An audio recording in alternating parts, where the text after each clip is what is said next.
Imagine this, you have a choice to make right now. One option is to fight a bear hand to hand and the other is to run away. Which one would you choose? Running away, right? It's a no-brainer you want to avoid being turned into ground meat.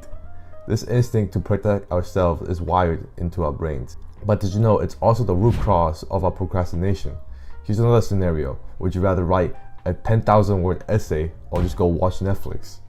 Of course, naturally, you'll pick Netflix. Why?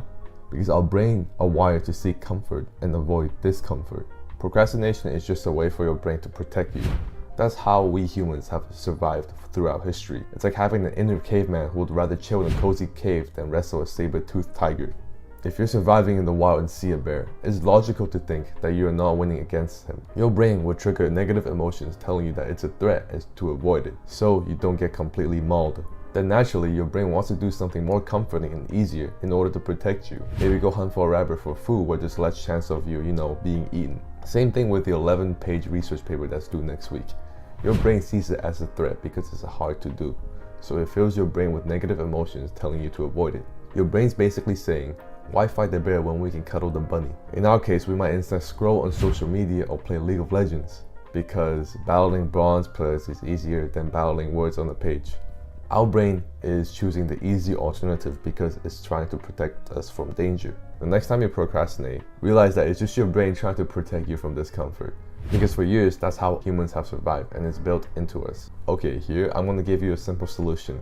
So how do we stop procrastinating? Let me ask you a question first.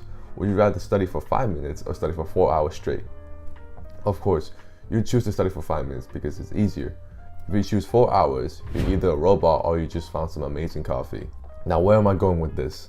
Well, I'm trying to say that we have to trick and manipulate our brain into thinking that doing whatever task you're procrastinating is going to be easy.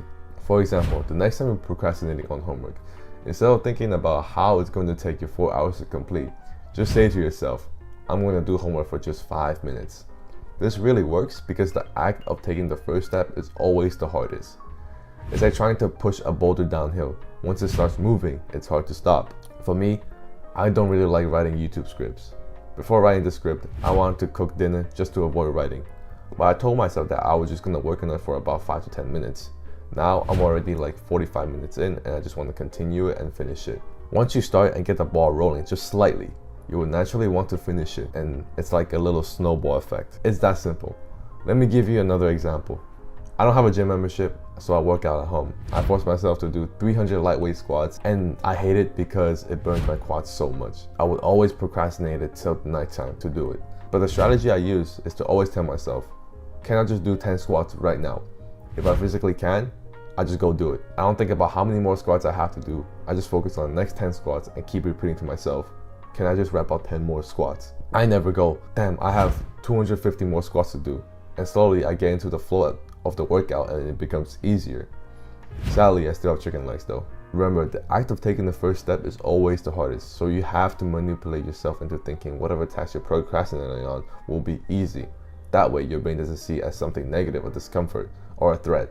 You can consider a reverse psychology for your inner caveman. Anyways, I hope this video has helped. Subscribe if you learned something new.